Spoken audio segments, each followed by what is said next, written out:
चपरासी की नौकरी। एक लड़का जो कि करीब 23 साल की उम्र का था, चपरासी की नौकरी के लिए एक बड़ी कंपनी में इंटरव्यू देने गया। उस कंपनी के मालिक ने उसे कहा कि अगर तुमने ये फर्श अच्छे से साफ किया तो तुम्हारी नौकरी पक्की। बस फिर क्या था, उस आदमी ने फर्श को एकदम से चमका दिया, जिसे देखते ही मालिक ने कहा तुम्हारी नौकरी पक्की, तुम कल से काम पर आ जाना। बॉस ने उस आदमी को बुलाया और कहा कि अपनी एक फोटो, आईडी प्रूफ और ईमेल आईडी भी बतानी होगी।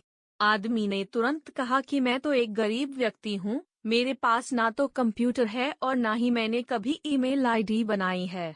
बॉस ने तुरंत कहा, अरे हमारी बहुत बड़ी कंपनी है, हमें हर काम करने वाले व्यक्ति की ईमेल चाहिए होती है और ये अनिवार्य है। आज के युग में अगर तुम्हारी ईमेल आईडी नहीं है तो तुम्हारा कोई अस्तित्व नहीं, हम तुम्हें इस नौकरी पर नहीं रख सकते।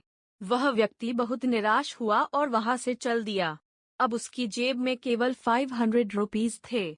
उसने फैसला किया कि वह सब्जी बेचकर थोड़े पैसे कमा लेगा। उसने 500 रुपीस के टमाटर खरीद लिए और सिर्फ 2 घंटे में उसके सभी टमाटर बिक गए।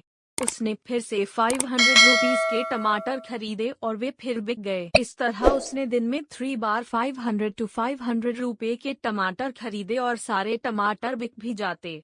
दिन के अंत में उसे काफी मुनाफा हो गया। घर आकर उस व्यक्ति ने सोचा कि अगर मैं इसी तरह सब्जी बेचता रहूं तो काफी मुनाफा कमा लूंगा। उसने 6 महीने तक यही काम किया और जब उसके पास काफी रुपए इकट्ठा हो गए तो उसने सब्जी की एक रेहड़ी खरीद ली। अब उसका काम बहुत अच्छा चलने लगा। बहुत जल्द उसने ट्रक से सब्जी बेचनी शुरू कर दी और देखते ही देखते उसने सब्जी बेचने का होलसेल काम शुरू कर दिया।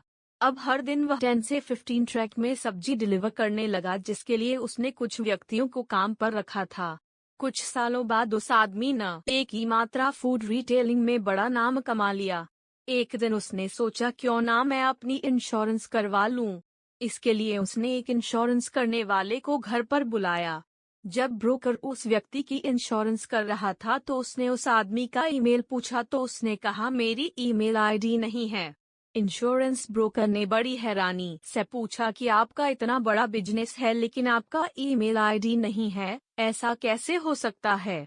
उस ब्रोकर ने कहा आपको पता है अगर आपका ईमेल होता तो आप आज कहां से कहां होते। वह व्यक्ति थोड़ी खामोशी के बाद बोला अगर मेरा ईमेल होता तो आज मैं एक चपरासी होता। ये बात उस इंश्योरेंस ब्रोकर को तो समझ नहीं आई, लेकिन आपको शायद अच्छे से समझ आ गई होगी। अगर आज आपके साथ कुछ अच्छा नहीं हो रहा है तो निराश मत होइए। जिंदगी में आगे चलकर कई नए रास्ते खुलेंगे, कई मौके मिलेंगे।